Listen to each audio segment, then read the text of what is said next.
थोड़ा सा अब हम ओवरव्यू स्टार्ट करते हैं कि थ्योरी ऑफ ऑटोमेटा है क्या। इसमें सबसे पहले मैं आपको बता दूं कि जो हम बुक को फॉलो करेंगे वो डैनियल आई कोहन की है, इंट्रोडक्शन टू कंप्यूटर थ्योरी। ये इसकी ई बुक भी अवेलेबल है, ई बुक भी आप इसकी ले सकते हो। और वैसे तो जो है आपके पास मेरी स्लाइड्स भी आपकी काफ़ी होंगी। तो व्हाट डज ऑटोमेटा मीन, जैसा कि सब्जेक्ट का नाम है कि थ्योरी ऑफ ऑटोमेटा, ऑटोमेटा है क्या।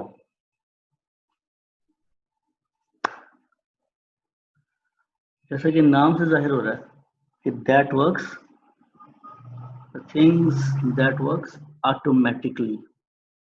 घड़ी है, ये ऑटोमेटिक है कि मैनुअल है। उसमें क्या मतलब होता है कि उसमें जो गियर चेंजिंग होती है वो ऑटोमेटिकली हो रही होती है, वो खुद ब खुद सेंस कर रहा होता है कि स्पीड पे आपको कौन सा गियर चाहिए होता है। तो automata is basically the plural of automation. और ऑटोमेशन का ये मतलब होता है कि that means something that works automatically. तो इस थ्योरी ऑफ ऑटोमेटा में हम लोग जो पढ़ेंगे, हम थोड़ा सा मशीनों से रिलेटेड कि मशीनों को हम कैसे ऑटोमेट कर सकते हैं, कैसे उनको हम ऑटोमेटिक कर सकते हैं। जाहिर सी बात है, अगर हमने उनको ऑटोमेटिक करना है तो उसके लिए हमें उन मशीनों को समझना पड़ेगा। और मशीनों को समझने से मुराद ये है कि how can we communicate with the machines, कि हम मशीन से कैसे कम्युनिकेट कर सकते हैं। और जब कम्युनिकेशन की बात आएगी तो उसमें हम नेटवर्क की तरफ नहीं जाएंगे, हम इसकी तरफ लैंग्वेज की तरफ जाएंगे कि हम किस ज़बान में किस तरीके से जो है और कौन कौन सी लैंग्वेज को डिवाइस कर सकते हैं, किस किस तरीके से जो है हम लैंग्वेज को डिफाइन कर सकते हैं।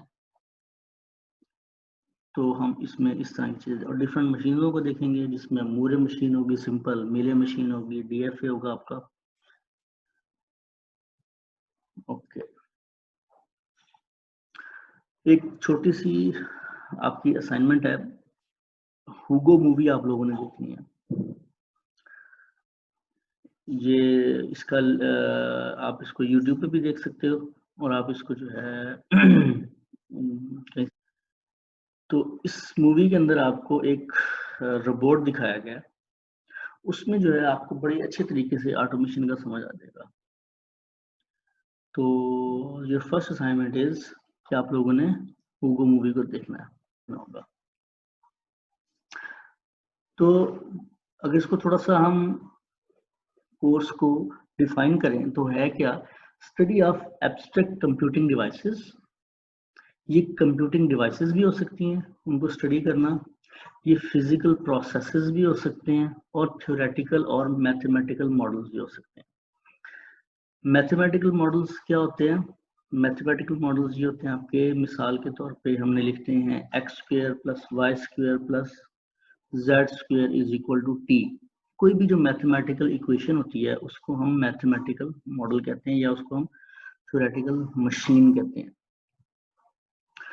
तो ये लिखा हुआ है बल्कि mathematical model description of the system using mathematical concepts. Computer is a set of different components. कौन कौन से होंगे? ALU होगा, कंट्रोल यूनिट होगा। These computer components evolved from different mathematical models. हमेशा जब भी होता है पहले आपके पास रिसर्च आती है, जब रिसर्च होती है उसमें आपके मैथमेटिकल इक्वेशन निकलती हैं, उसके बाद फिर उस पर उसकी रिफाइनमेंट होती है और उसके बाद जो है आहिस्ता आहिस्ता जो है आपके सामने जो कंप्यूटर आपको सोफिस्टिकेटेड जो आपके पॉकेट के अंदर नजर आ रहा है, ये चीजें इवॉल्व हो जाती हैं। मैकलॉज और वॉल्टर जो थे, सबसे पहले उन लोगों ने जो है मैथमेटिकल मॉडल बनाया था। और वो उन्होंने कैसा मैथमेटिकल बनाया था? उन्होंने बनाया था सेंसरी रिसेप्टर्स ऑर्गन्स का। उन्होंने एक एनिमेट किया था। उस वक्त जाहिर सी बात है 1950s या 40s की बात है, उस वक्त आपके पास इतनी सोफिस्टिकेटेड टेक्नोलॉजी नहीं थी, ट्रांजिस्टर्स नहीं थे, आईसीज नहीं थे। उन्होंने मैथमेटिक्स के जरिए, इक्वेशंस के जरिए उन्होंने ये चीज़ शो की थी कि हमारे पास जो हमारे ऑर्गन्स हैं वो किस तरीके से ऑटोमेट होते हैं, किस किस तरीके से जो है वो चलना शुरू करते हैं। उसके बाद फिर जो है आपको पता है टेक्नोलॉजी जैसे जैसे इम्प्रूव होती गई, वैक्यूम ट्यूब्स आ गए, सिलिकॉन टेक्नोलॉजी आ गई, जिसने आपकी जो है थाउजेंड्स ऑफ ट्रांजिस्टर जो है सिंगल एक आपके 2-3 जो है इंच के अंदर आपने उसको इंटीग्रेट कर लेते हो। उसने मजीद आपकी टेक्नोलॉजी को बूस्ट दिया, जिसकी वजह से जो सारे आपके पास मैथमेटिकल कॉन्सेप्ट थे पुराने, उसकी जो है रियलाइजेशन पॉसिबल हो गई। अब अभी मजीद रिसर्च हो रही है, अब मजीद से मजीद जो है आपके पास आइडियाज आ रहे हैं, तो जो जो टेक्नोलॉजी बढ़ती जाएगी उन आइडिया की रियलाइजेशन आपकी होती जाएगी।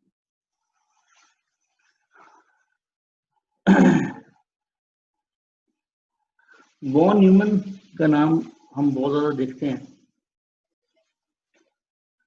Develop the idea of stored program computer, सबसे पहला उसने आपको आइडिया दिया था।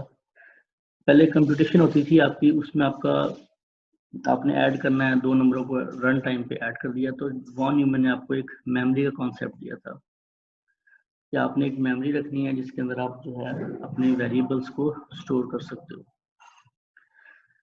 It may have been conceived decades earlier by Babbage and co-worker at Augusta, but the technology was not adequate.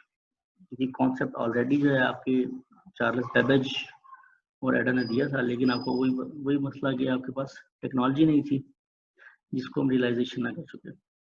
तो वॉन न्यूमन ने क्या किया, permanently wired certain operations into the machines and designed a central control. जो आजकल का जो आपका modern computer का डिजाइन है, जिसमें आपके पास एक तरफ मेमोरी होती है, एक तरफ आपके पास कंट्रोल यूनिट्स होते हैं, ये जो है आपका वॉन न्यूमन ने दिया था।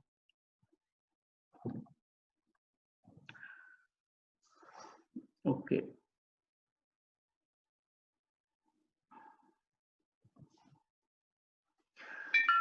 जब हम मशीनों की बात करते हैं, उनसे कम्युनिकेशन की बात करते हैं, तो हम ये देखते हैं कि what is the best language in which to write the program. आप लोगों को C++ पढ़ाई जाती है, जावा पढ़ाई जाती है। जब लैंग्वेजेस इन्वेंट हो रही थी उस वक्त बेतहाशा लैंग्वेजेस, क्योंकि जब फोकस आपकी लैंग्वेज के ऊपर आ गया था, तो बेतहाशा लैंग्वेजेस जो है आपके पास इन्वेंट होना शुरू हो गई थी। आपके पास एडा आ गई थी, आपके पास पास्कल आ गई थी, आपके पास कोबाल आ गई। ओके, तो डिफरेंट लैंग्वेजेस ईजाद होती गई ताकि हम कंप्यूटर से कम्युनिकेट कर सकें। तो फिर प्रॉब्लम ही आया कि what is the best language to which in which we have to write the programs, क्योंकि हर लैंग्वेज के प्रोज एंड कॉन्स होते हैं। किसी में जो है मेमोरीज के इश्यूज आते हैं, किसी में ऑप्टिमाइजेशन के, किसी में एग्जीक्यूशन की प्रॉब्लम्स आ जाते हैं, किसी को लर्न करना डिफरेंट हो जाता है। तो many languages were invented designed to solve different types of problem। फिर प्रॉब्लम स्पेसिफिक लैंग्वेजेस डिजाइन हुई, ठीक हो गया। जैसे कोबॉल थी, common business oriented language. C++ generic थी, आपकी इंटरफेसिंग होती थी उसके अंदर। But they seem to be share the same possibilities and same limitations. With the computer language evolution, new question arose which put the foundation of POA, the theory of automata की जो बुनियाद रखी। What is a language in general? लोगों से basic ये question हुआ कि अब जाहिर सी बात है, आपने कंप्यूटर से जब डिफरेंट लैंग्वेजेस जनरेट हो चुकी हुई हैं, तो क्वेश्चन बेसिक फिलोसफिकल क्वेश्चन ये आता है कि what is a language in general, और फिर इसको कितने आसान तरीके से इसको जो है लर्न किया जाए। तो इसके लिए जो सबसे बेसिक अप्रोच होती है वही होती है कि हम ये देखें कि बच्चे इसको किस तरह लर्न करते हैं। छोटा सा बच्चा होता है, वो किस तरह इस चीज को सीख रहा होता है, और how do the people understand it, and how do people construct the sentences from their ideas in their minds. कैसे जो है अल्फाज की सूरत में जो है अपने आइडियाज को प्रेजेंट करते हैं। तो जो बाबाई थ्योरी ऑफ ऑटोमेटा था, norm Chomsky created the subject of mathematical model for the description of the language to answer these questions. So this is the basic background of the theory of automata। हम evolution से start हुए थे, हमारे पास सबसे पहले mathematical models थे, तो technology ना होने की वजह से उसको हम रियलाइजेशन नहीं कर सकते थे। तो फिर जब जैसे जैसे टेक्नोलॉजी तरक्की करती गई, आपके पास कंप्यूटेशन पावर बढ़ती गई, आपके पास टेक्नोलॉजी वैक्यूम से आज ट्रांजिस्टर्स में और फिर आईसीएस में कन्वर्ट हुई, तो जितने भी आपके पास पुराने प्रूवन कॉन्सेप्ट थे उसको रियलाइजेशन आ गई। फिर मशीन्स तो बन गई, फिर उनसे कम्युनिकेशन प्रॉब्लम आया, तो डिफरेंट लैंग्वेजेस पे वर्क होना शुरू हो गया। डिफरेंट लैंग्वेजेस पे आप जब काम करते रहे तो बेसिक क्वेश्चन आ गए आपके पास, लैंग्वेज क्या है, कैसी होनी चाहिए, कैसे लर्न करें, कैसे जो है आसान लैंग्वेज बन जाए। तो थ्योरी ऑफ ऑटोमेटा है क्या? Basically study of theoretical machine that are mathematical model for actual physical processes. Actual आपके फिजिकल प्रोसेस होते हैं, उनका पहले मैथमेटिकल मॉडल बना होता है, तो उन मशीनों की स्टडी को हम थ्योरी ऑफ ऑटोमेटा कहते हैं। We analyze strength and weaknesses on various input to get a powerful machine. Repeatability versus complexity, minimum number of gates हमें required होने चाहिए आपकी to the same computation के लिए powerful machine. DLD आप सबने पढ़ी है, हम देखते होते हैं कि जब हम different gates लगे होते हैं, सबका different models बना सकते हैं different gates से, तो एक same output के लिए हम different complex किस्म का भी मॉडल बना सकते हैं, जो हम की मैप के जरिए उसको रिड्यूस कर सकते हैं, और कॉम्प्लेक्स किस्म को भी बना सकते हैं। तो थ्योरी ऑफ ऑटोमेटा में जो लैंग्वेज है, दिस इज वेरी बेसिक। अगर आपको लैंग्वेज की अंडरस्टैंडिंग हो जाती है तो आपको बहुत अच्छे तरीके से जो है कोर्स की समझ आ जाएगी। Every time we introduce a new machine, we will learn its language, and every time we develop a new language. अब हम उस इरा के अंदर हैं जिसमें लैंग्वेज पे भी काफी रिसर्च हो चुकी है और मशीन्स पे भी पैरेलल में रिसर्च हो रही है। तो जब भी कोई नई चीज, कोई नया मैकेनिकल मॉडल या कोई नया मैथमेटिकल मॉडल जो है इंट्रोड्यूस होता है, तो वी विल ट्राई कि इसमें कौन सी जो अवेलेबल बेस्ट लैंग्वेज है वो फिट इन होगी। In particular, the way we shall be studying about computer is to build mathematical models called machines. यहाँ पे हम mathematical models को machines कहेंगे, and then to study their limitations by analyzing the types of inputs on which they can operate successfully. And collection of all these input is called the language of the machine. Instructions देते हैं जो successful होती हैं, जिस पे machine जो है आपकी ऑपरेट करती है, that is called the language of that machine. जो कंप्यूटर की जो लैंग्वेज होती है या मशीन की जो लैंग्वेज होती है और हमारी लैंग्वेज होती है जो हम बोलते हैं, उसमें फर्क होता है। Let's see the difference between the spoken versus machine language. तो आपको स्क्रीन पे ये 3 सेंटेंस लिखे हुए नजर आ रहे हैं। Black is cadda, the tea is hot, and I like chocolates too much. ये सेंटेंसेस जो है हर बंदा जो है इसको पढ़ के अंडरस्टैंड कर सकता है, इवन दो इसमें ग्रामेटिकल एरर्स और इसमें जो है वर्ड्स के एरर हैं जो कि जान के रखे गए हैं।